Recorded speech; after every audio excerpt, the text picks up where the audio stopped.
Hi everyone, నా పేరు Nanda and welcome to my channel Nanda's journey. ఈరోజు మనం the land of Mahabharat Kurukshetra సందర్శిద్దాం. ఈ వీడియోలో కురుక్షేత్ర ఎక్కడ ఉంది, మన తెలుగు రాష్ట్రాల నుంచి కురుక్షేత్ర ఎలా చేరుకోవాలి, కురుక్షేత్రలో ఎక్కడ స్టే చేయాలి, కురుక్షేత్రలో శ్రీకృష్ణుడు గీతోపదేశం చేసిన ప్రదేశం ఎక్కడ ఉంది, కురుక్షేత్రలో సందర్శించవలసిన ముఖ్యమైన ప్రదేశాలేంటి, ఆ ప్రదేశాలను ఒక వరుస క్రమంలో ఎలా సందర్శించాలి, ఈ ట్రిప్కి కావలసిన బడ్జెట్ ఎంత, ఈ విషయాలన్నీ డీటెయిల్డ్గా 1 by 1 తెలుసుకుందాం రండి. నేను హిమాచల్ ప్రదేశ్లోని జ్వాలాముఖి ఆలయం దర్శించి కురుక్షేత్రకి వెళ్తున్నాను. డే టైంలో డైరెక్ట్ బస్సెస్ లేవు, అందుకే జ్వాలాముఖి నుంచి చండీగఢ్ వెళ్తున్నాను. జ్వాలాముఖి నుంచి చండీగఢ్ 190 నుంచి 200 కిలోమీటర్లు ఉంటుంది. బస్ టికెట్ కాస్ట్ 340 రూపాయలు. ప్రస్తుతం ఈ మార్గంలో డబుల్ రోడ్ కన్స్ట్రక్షన్ జరుగుతుంది. బస్సెస్ స్లోగా వెళ్తున్నాయి. మధ్య మధ్యలో ట్రాఫిక్ జామ్ అవుతుంది. మేబీ 1 or 2 years లో కన్స్ట్రక్షన్ కంప్లీట్ అవ్వచ్చు. బస్సులో 5.5 గంటలు జర్నీ చేశాక చండీగఢ్ చేరుకున్నా. ఇదే Chandigarh bus stand, ISBT sector 43. నాకు ఎర్లీ మార్నింగ్ 7 గంటలకు చండీగఢ్ నుంచి చెన్నైకి రిటర్న్ ఫ్లైట్ ఉంది. అందుకే చండీగఢ్ లోనే రూమ్ తీసుకున్నాను. కురుక్షేత్రలో మనం స్టే చేయడానికి బడ్జెట్ మరియు లగ్జరీ హోటల్స్ లభిస్తాయి. వాటి గురించి తర్వాత చెప్తాను. ఈ రూమ్ నాకు 1600 పడింది. తరువాతి రోజు ఉదయం చండీగఢ్ రైల్వే స్టేషన్ కి వెళ్తున్నాను. చండీగఢ్ నుంచి ట్రైన్ లో కురుక్షేత్ర వెళ్తాను. చండీగఢ్ నుంచి కురుక్షేత్రకి బస్సెస్ కూడా లభిస్తాయి. చండీగఢ్ గురించి మీకు తెలిసే ఉంటుంది. చండీగఢ్ పంజాబ్ మరియు హర్యానా రాజధాని. ఈ 2 రాష్ట్రాలకు ఒకటే రాజధాని. ఇదే Chandigarh railway station. New Delhi Janshatabdi book చేసుకున్నాను. ఉదయం 7:45 వస్తుంది. ఇప్పుడు మనం మన తెలుగు రాష్ట్రాల నుంచి కురుక్షేత్ర ఎలా చేరుకోవాలో చూద్దాం. కురుక్షేత్ర హర్యానా రాష్ట్రంలో ఉంది. ఢిల్లీకి 160 కిలోమీటర్లు, చండీగఢ్కి 95 కిలోమీటర్ల దూరంలో ఉంటుంది. మన తెలుగు రాష్ట్రాల నుంచి కురుక్షేత్ర చేరుకోవడానికి డైరెక్ట్ కనెక్టివిటీ లేదు. ముందుగా మనం ఢిల్లీ చేరుకోవాలి. అది ట్రైన్లో అయినా లేదా ఫ్లైట్లో అయినా. ఢిల్లీ నుంచి కురుక్షేత్ర 160 కిలోమీటర్లు ఉంటుంది. ఢిల్లీ నుంచి కురుక్షేత్రకి చాలా ట్రైన్స్ అందుబాటులో ఉన్నాయి. ట్రైన్ డీటెయిల్స్ డిస్క్రిప్షన్లో ఇస్తాను, చెక్ చేయండి. ఢిల్లీ నుంచి కురుక్షేత్రకి బస్సెస్ అందుబాటులో ఉన్నాయి. అదేవిధంగా ఢిల్లీ నుంచి చండీగఢ్ వెళ్లే బస్సెస్ అన్ని కురుక్షేత్ర మీదుగా వెళ్తాయి. కొన్ని కురుక్షేత్ర బస్ స్టాండ్ కు వెళ్తాయి, కొన్ని బస్సెస్ హైవే మీద ఆపుతారు. దీన్ని పిపిలి హైవే అంటారు. ఇక్కడ నుంచి ఆటో తీసుకొని ఒక 3-4 కిలోమీటర్ల లోపలికి వెళ్తే కురుక్షేత్ర టౌన్ చేరుకుంటాం. లేదంటే డైరెక్ట్ గా క్యాబ్ బుక్ చేసుకోవచ్చు. ఎలా వెళ్లాలనేది మీ చాయిస్. ఉదయం 9:15 ట్రైన్ కురుక్షేత్ర చేరుకుంది. కురుక్షేత్ర రైల్వే స్టేషన్ నుంచి బయటికి రాగానే ఎదురుగా ధర్మశాల కనిపించింది. ఇదే Kurukshetra railway station. Railway station నుంచి బయటికి వచ్చి అలా కుడివైపు కొంచెం ముందుకు వెళ్తే ఆటో స్టాండ్ ఉంది. కురుక్షేత్రలో ముఖ్యమైన ప్రదేశాలు సందర్శించడానికి ఆటో తీసుకున్నాను. ఆటో వాళ్ళు 800 ఛార్జ్ చేస్తున్నారు. 3 నుంచి 4 గంటల సమయం పడుతుంది. ఇవి ఫిక్స్డ్ ప్రైజెస్. ఇక్కడ క్లియర్ గా రాసి ఉన్నారు, చూడండి. హిందీలో ఉంది. ఆ ప్లేసెస్ నేను 1 by 1 చూపిస్తాను. కురుక్షేత్ర అనేది మారుమూల ప్రాంతమో చిన్న పల్లెటూరో కాదు. ఇది ఒక స్మాల్ టౌన్. ఇక్కడ బడ్జెట్ హోటల్స్ మరియు లగ్జరీ హోటల్స్ లభిస్తాయి. అదేవిధంగా ధర్మశాలలు కూడా ఉన్నాయి. ఆన్లైన్ లో బుక్ చేసుకోవచ్చు, లేదంటే డైరెక్ట్ గా కురుక్షేత్ర చేరుకొని ఆటోలో 4-5 హోటల్స్ చెక్ చేసుకొని తీసుకోవచ్చు.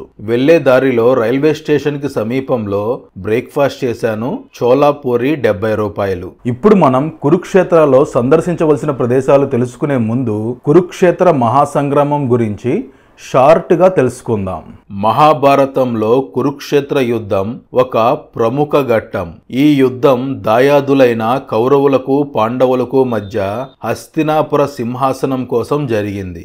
ఈ యుద్ధం కురుక్షేత్రంలో జరిగింది. అందుకే దీనిని కురుక్షేత్ర యుద్ధంగా పిలుస్తారు. పాండవులు కౌరవులు మధ్య యుద్ధం ఎక్కడ నిర్వహించాలనే చర్చ వచ్చినప్పుడు అందుకు ధృతరాష్ట్రుడు కురుక్షేత్రంలో యుద్ధం జరగాలని నిర్ణయించాడు. హెచ్చరించాడు.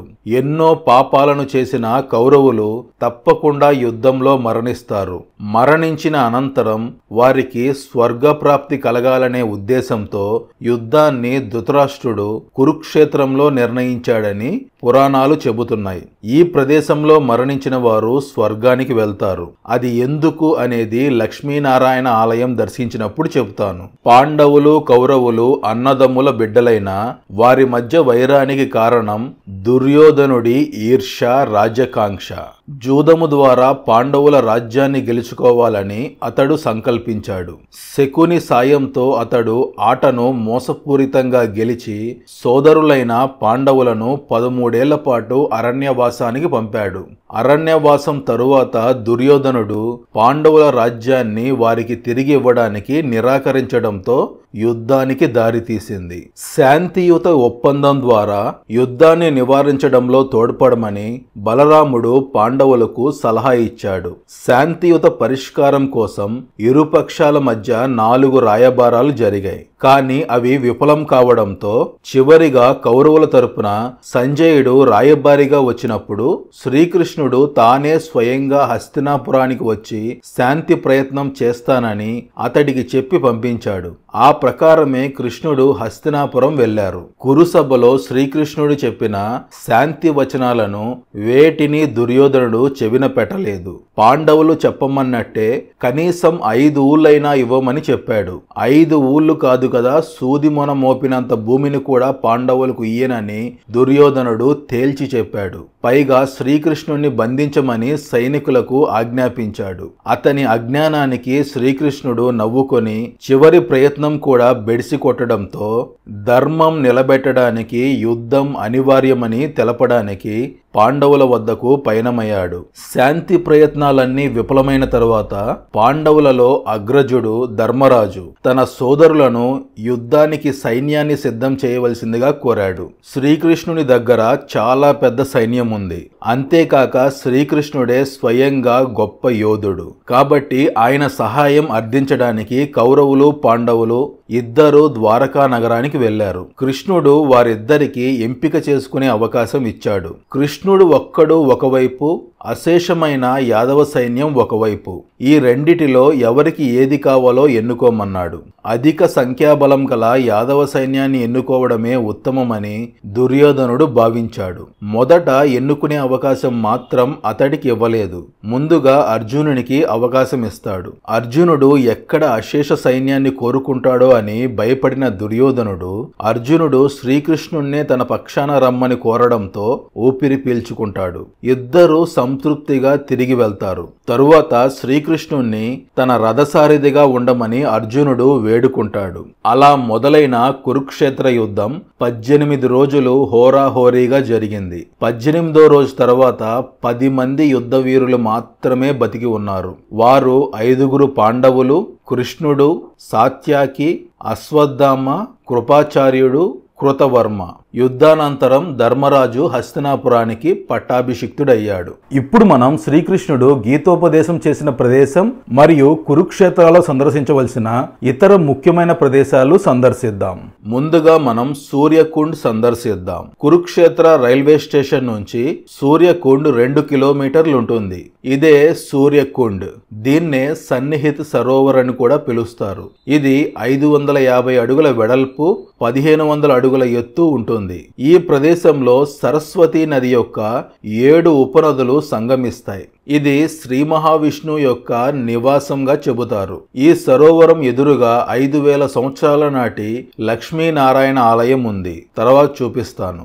దీని గురించి చెప్పాలంటే కురుక్షేత్ర యుద్ధం గురించి కొంత తెలుసుకోవాలి. కురుక్షేత్ర యుద్ధంలో 16వ రోజు కర్ణుడు సర్వ సైన్యాధ్యక్షుడయ్యాడు. ఆ రోజు లెక్కకు మించి యోధులు హతమయ్యారు. కర్ణార్జునుల మధ్య భీకర యుద్ధం జరిగింది. 17వ రోజు యుద్ధంలో కర్ణుడు భీముణ్ణి ధర్మరాజుని ఓడించి తల్లికిచ్చిన మాట ప్రకారం ప్రాణాలతో విడిచిపెట్టాడు. ఆ తరువాత కర్ణుడికి అర్జునుడికి ద్వంద్వ యుద్ధం జరిగింది. ఆ యుద్ధంలో కర్ణుడి రథం భూమిలో కూరుకుపోవడం వల్ల కొంత సమయం అడిగాడు. కానీ కర్ణుడు నిరాయుధుడైన అభిమన్యుణ్ణి ఘాతుకంగా చంపిన విధానం గుర్తు చేశాడు.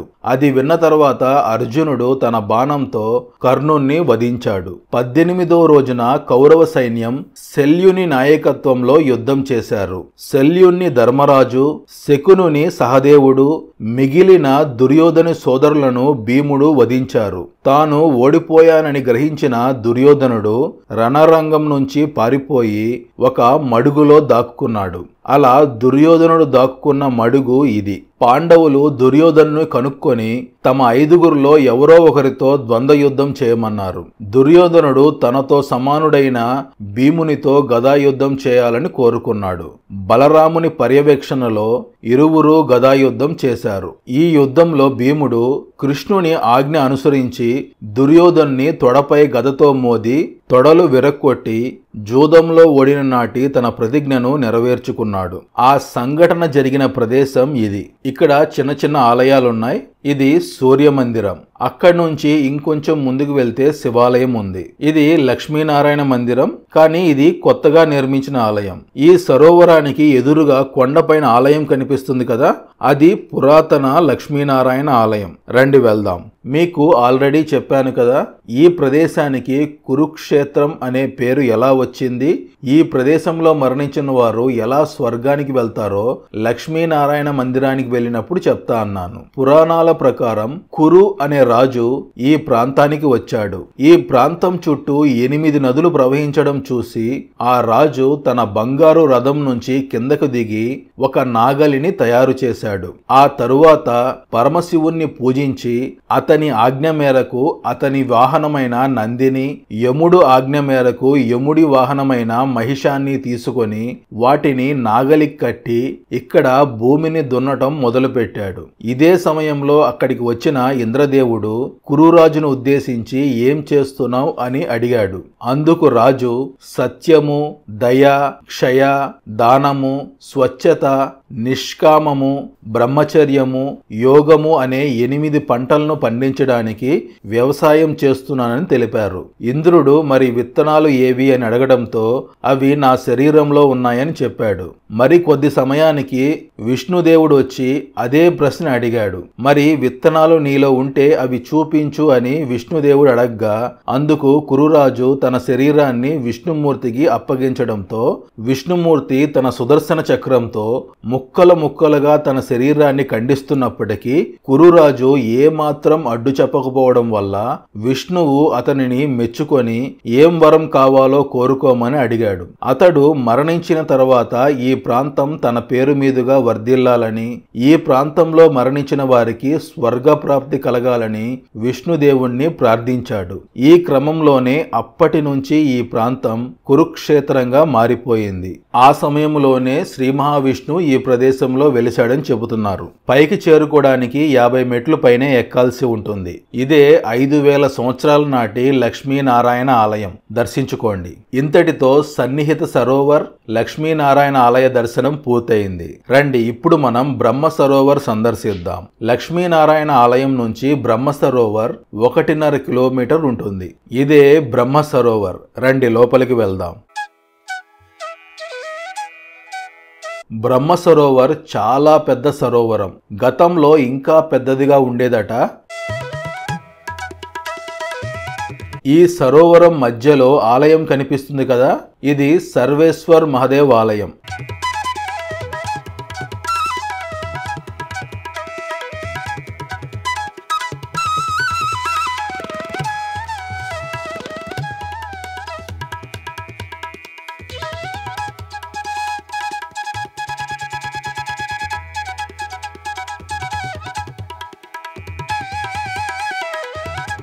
బ్రహ్మదేవుడు భూమిపై సృష్టి చేసేటప్పుడు ఈ ప్రదేశంలో మహాశివుని కోసం పెద్ద యాగం చేశారట. ఈ ప్రదేశం నుంచి బ్రహ్మదేవుడు భూమిపై సృష్టిని చేశాడట. కురుక్షేత్ర యుద్ధం కంటే ముందు నుంచే ఈ సరోవరం ఉంది. రండి ఆలయాన్ని దర్శిద్దాం. లోపల వీడియో తీయకూడదు. లోపల సర్వేశ్వర్ మహాదేవ్ లింగం ఉంటుంది, దర్శించుకోండి. కురుక్షేత్ర యుద్ధం జరిగినప్పుడు సైనికులు వారి నీటి అవసరాల కోసం ఈ సరోవరాన్ని వినియోగించుకునేవారట. ఆలయం దర్శించుకొని బయటికి వచ్చి ఇలా ఎడమవైపు వెళ్ళి లోపలికి వెళ్తే ముఖ్యమైన ప్రదేశాలున్నాయి, రండి దర్శించుకుందాం. అలా ముందుకు వచ్చి మొదటిగా వచ్చే ఎడమవైపు తిరగగానే పురాతన కాత్యాయని దేవి ఆలయం ఉంది, దర్శించుకోండి. ఇదే కాత్యాయని దేవి ఆలయం. లోపల వీడియో తీయకూడదు. ఆలయాన్ని దర్శించుకొని ఇంకా ముందుకు వెళ్ళి కుడివైపు తిరిగితే శ్రీకృష్ణార్జునులతో ఉన్న పెద్ద రథం ఉంటుంది.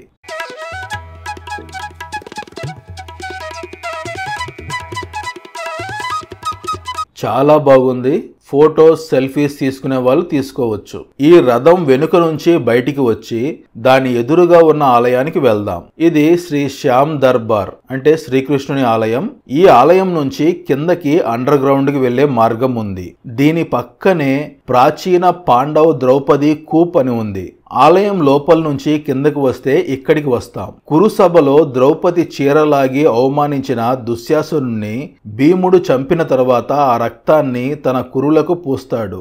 ఆ ప్రదేశం ఇది. రండి ఇప్పుడు మనం కౌరవ పాండవ ఆలయం దర్శిద్దాం. కౌరవ పాండవ ఆలయం బ్రహ్మ సరోవర్ సమీపంలోనే ఉంటుంది. ఒక 100 మీటర్ల లోపే ఉంటుంది. ఇదే శ్రీ లక్ష్మీనారాయణ కౌరవ పాండవ ఆలయం. రండి లోపలికి వెళ్దాం. కౌరవులు పాండవులు వారి చిన్నతనంలో అందరూ కలిసి ఈ ప్రదేశంలో లక్ష్మీనారాయణ్ణి పూజించేవారట. ఇప్పుడు మీరు చూస్తున్న ఆలయం కాదు, ఆ ప్రదేశం ఇది, దర్శించుకోండి. రండి ఇప్పుడు మనం బిర్లా మందిర్ సందర్శిద్దాం. బిర్లా మందిర్ కూడా బ్రహ్మ సరోవర్ సమీపంలోనే ఉంటుంది. ఇదే బిర్లా మందిర్, దర్శించుకోండి.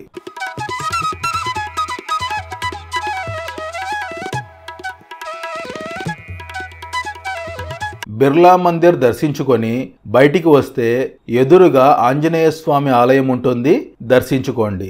రండి ఇప్పుడు మనం కురుక్షేత్రలో అతి ముఖ్యమైన ప్రదేశం జ్యోతిసర్ సందర్శిద్దాం. బ్రహ్మ సరోవర్ నుంచి జ్యోతిసర్ 7 కిలోమీటర్లు ఉంటుంది. ఇదే జ్యోతిసర్ తీర్థం. రండి లోపలికి వెళ్దాం.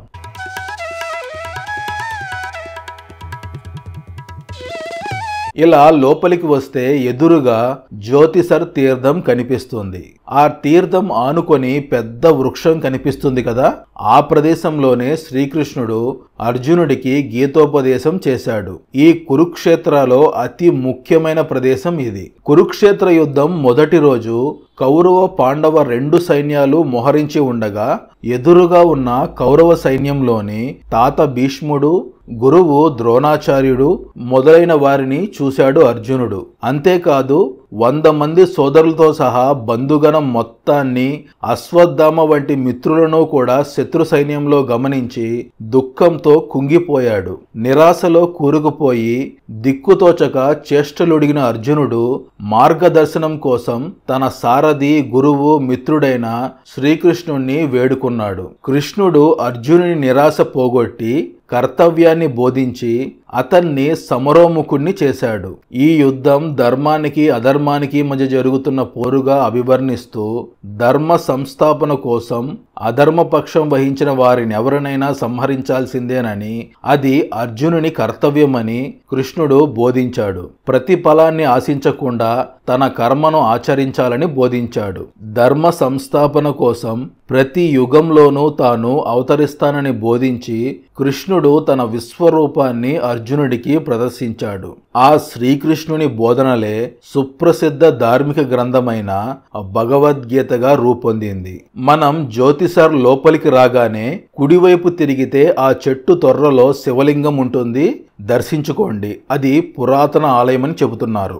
శివలింగాన్ని దర్శించుకొని అలా కొంచెం ముందుకు వెళ్తే ఈ మర్రి వృక్షం ఉన్న ప్రదేశంలోనే శ్రీకృష్ణుడు అర్జునునికి గీతాపదేశం చేశారట. ఆది శంకరాచార్యులు దేశాటన చేస్తూ ఈ ప్రదేశానికి వచ్చినప్పుడు తన దివ్య దృష్టితో దర్శించి ఆ ప్రదేశం ఇదేనని ఆయన కన్ఫర్మ్ చేశారట.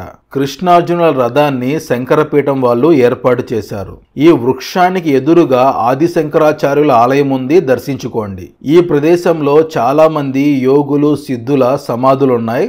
వాళ్ళ గురించి మనకు తెలియదు. నార్త్ వాళ్ళు దర్శించుకుంటున్నారు. గీతోపదేశం నుంచి ఇంకా కొంచెం ముందుకు నడుచుకుంటూ వెళ్తే శ్రీకృష్ణుని విశ్వరూప దర్శనం ఏర్పాటు చేశారు. చాలా చాలా అద్భుతంగా ఉంది.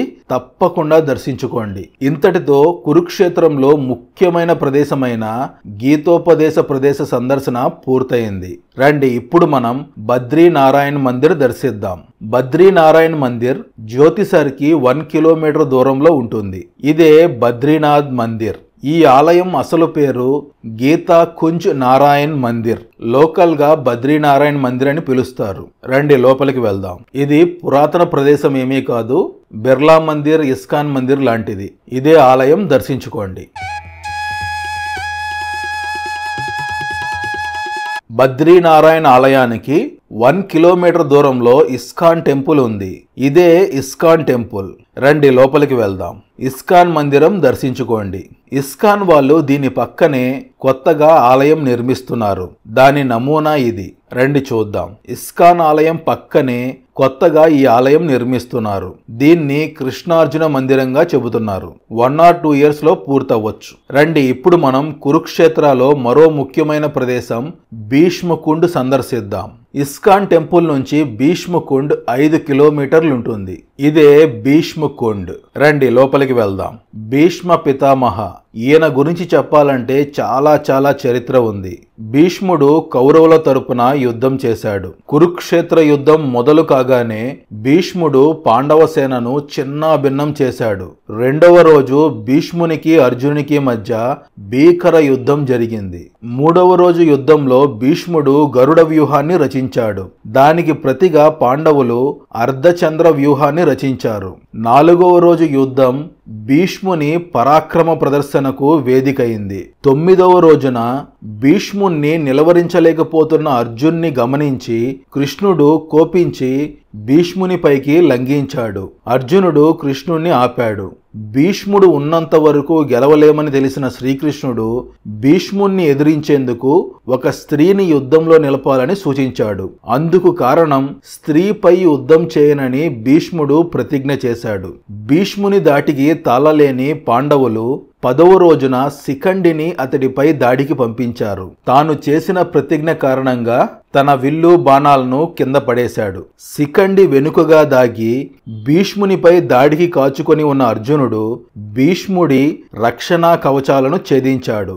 బాణవర్షంతో శరీరం తూట్లు పడిపోగా భీష్ముడు రథం నుంచి నేల కొరిగాడు. శరీరంలో గుచ్చుకొని ఉన్న బాణాల కారణంగా అతడి శరీరం భూమిని తాకలేదు. ఆ బాణాలే శయ్యగా భీష్ముడికి అమరాయి. అంపశయ్యపై ఉన్న భీష్ముని చుట్టూ కౌరవులు పాండవులు చేరారు. భీష్ముని కోరికపై అర్జునుడు 3 బాణాలను ప్రయోగించి తలకు దిండుగా అమర్చాడు. భీష్మునికి దాహం వేయడంతో అర్జునుడు బాణం వేసి బాణ్ గంగను సృష్టించాడు. ఆ ప్రదేశం ఇదే. స్వచ్ఛంద మరణం అంటే తాను ఎప్పుడు మరణించాలంటే అప్పుడు మరణించే వరాన్ని పొంది ఉన్న భీష్ముడు ఆ అంపశయ్యపైనే శయనించి ధర్మరాజుకు రాజధర్మాలను బోధించాడు. విష్ణు సహస్రనామాలను స్వయంగా కృష్ణుడికి వినిపించాడు. ఉత్తరాయణ పుణ్యతిథులు ప్రవేశించిన తరువాత మరణించాడు. ఇది భీష్మ పితామహుని మందిరం, దర్శించుకోండి. లోపల వీడియో తీయకూడదు. ఈ ప్రదేశంలో ఎత్తైన ఆంజనేయ స్వామి విగ్రహం ఉంది, దర్శించుకోండి. రండి ఇప్పుడు మనం భద్రకాళి శక్తిపీఠం సందర్శిద్దాం. భీష్ముకుండ్ నుంచి భద్రకాళి ఆలయం 7.5 కిలోమీటర్లు ఉంటుంది. బ్రహ్మ సరోవర్ నుంచి 2.5 కిలోమీటర్లు ఉంటుంది. ఇదే భద్రకాళి శక్తిపీఠం. ఇది 51 శక్తిపీఠాల్లో ఒకటి. రండి లోపలికి వెళ్దాం. ఈ ప్రదేశంలో సతీదేవి కుడి కాలు పడిందట. దానికి గుర్తుగా ఇక్కడ ఇలా ఏర్పాటు చేశారు. కురుక్షేత్ర యుద్ధం చివరి రోజు పాండవులు అమ్మవారిని పూజించారట. నా దర్శనం పూర్తయింది. రండి ఇప్పుడు మనం స్థానేశ్వర్ మహాదేవ్ ఆలయం సందర్శిద్దాం. భద్రకాళి ఆలయం నుంచి స్థానేశ్వర్ మహాదేవ్ ఆలయం 1 కిలోమీటర్ ఉంటుంది. ఇదే స్థానేశ్వర్ మహాదేవ్ ఆలయం. కొంచెం లోపలికి వెళ్ళాలి. అలా మనం లోపలికి రాగానే పెద్ద కుండం కనిపిస్తుంది. ఆ కుండంలో మహాశివుని విగ్రహం కూడా ఉంది. ఆ కుండానికి ఎదురుగా ఉన్న ఆలయమే స్థానేశ్వర్ మహాదేవ్ ఆలయం. కురుక్షేత్ర యుద్ధం మొదలయ్యే ముందు శ్రీకృష్ణుడు పాండవులను ఈ ప్రదేశానికి తీసుకువచ్చి ఈ ఆలయంలో పూజలు చేయించాడట. ఈ మహాశివుని ప్రార్థించి పాండవులు కురుక్షేత్ర యుద్ధంలో పాల్గొన్నారు. స్థానేశ్వర్ మహాదేవ్ దర్శించుకోండి. నా దర్శనం పూర్తయింది. ఇప్పుడు మనం శ్రీకృష్ణ మ్యూజియం సందర్శిద్దాం. స్థానేశ్వర్ మహాదేవ్ ఆలయం నుంచి శ్రీకృష్ణ మ్యూజియం 2.5 కిలోమీటర్లు ఉంటుంది. ఆటో పర్సన్ ని శ్రీకృష్ణ మ్యూజియం సమీపంలో మంచి రెస్టారెంట్ దగ్గర డ్రాప్ చేయమని చెప్పాను. సమయం మధ్యాహ్నం 2:15 అయింది. లంచ్ చేసుకుని శ్రీకృష్ణ మ్యూజియం సందర్శిద్దాం. ఈ కురుక్షేత్ర భోజనాలయలో లంచ్ చేశాను. పంజాబీ థాలీ 160 రూపాయలు. రెస్టారెంట్ నుంచి వాకబుల్ డిస్టెన్స్ లో శ్రీకృష్ణ మ్యూజియం ఉంది. ఈ మ్యూజియం మనం మొదటిగా దర్శించిన సన్నిహిత్ సరోవర్ లక్ష్మీనారాయణ ఆలయ సమీపంలో ఉంటుంది. ఇక్కడ 2 మ్యూజియంస్ ఉన్నాయి. ఒకటి కురుక్షేత్ర పెనరోమా సైన్స్ మ్యూజియం, రెండవది శ్రీకృష్ణ మ్యూజియం. మనం లోపలికి రాగానే ముందుగా కురుక్షేత్ర పెనరోమా మ్యూజియం ఉంటుంది. రండి లోపలికి వెళ్దాం. ఎంట్రన్స్ లో టికెట్ కౌంటర్ ఉంది. టికెట్ 50 రూపాయలు. ఇందులో కొంచెం ఓల్డ్ టెక్నాలజీ, న్యూ టెక్నాలజీ గురించి బ్రీఫ్ గా చిన్న ఎక్స్పెరిమెంట్స్ ఉన్నాయి. ఈ మ్యూజియం సందర్శించి బయటికి వచ్చి ఎడమవైపు కొంచెం ముందుకు వెళ్తే శ్రీకృష్ణ మ్యూజియం ఉంది. ఇదే శ్రీకృష్ణ మ్యూజియం. ఈ మ్యూజియం నుంచి కొంచెం ముందుకు వెళ్తే టికెట్ కౌంటర్ ఉంటుంది. టికెట్ 30 రూపాయలు. రండి మ్యూజియం సందర్శిద్దాం. లోపల వీడియో తీయకూడదు. మ్యూజియంలో పురాతన శిల్పాలు ఉన్నాయి, కానీ అవి ఒరిజినల్లా లేవు, నమూనా శిల్పాల్లా ఉన్నాయి. ఇంతటితో మన కురుక్షేత్ర సందర్శన పూర్తయింది. మ్యూజియం నుంచి హైవేకి ఆటో తీసుకున్నాను. ఆటో వాళ్ళు 160 రూపాయలు ఛార్జ్ చేశారు. మ్యూజియం నుంచి హైవే 4 కిలోమీటర్లు ఉంటుంది. ఇది Delhi Chandigarh highway.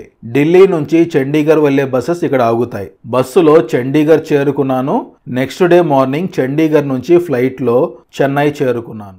Budget details clear గా డిస్క్రిప్షన్ లో ఇస్తాను, చెక్ చేయండి. Return same. కురుక్షేత్ర నుంచి ఢిల్లీ చేరుకోండి. ఢిల్లీ నుంచి ట్రైన్లో లేదా ఫ్లైట్లో మన హోమ్ టౌన్ చేరుకోవచ్చు. ఈ వీడియోకి సంబంధించి మీకు ఏమైనా డౌట్స్ ఉంటే కామెంట్ సెక్షన్లో కామెంట్ చేయండి, రిప్లై ఇస్తాను. ఈ వీడియో మీకు నచ్చితే లైక్ చేయండి, షేర్ చేయండి అండ్ సబ్స్క్రైబ్ చేసుకోండి. బెల్ ఐకాన్ ప్రెస్ చేయడం మర్చిపోవద్దు.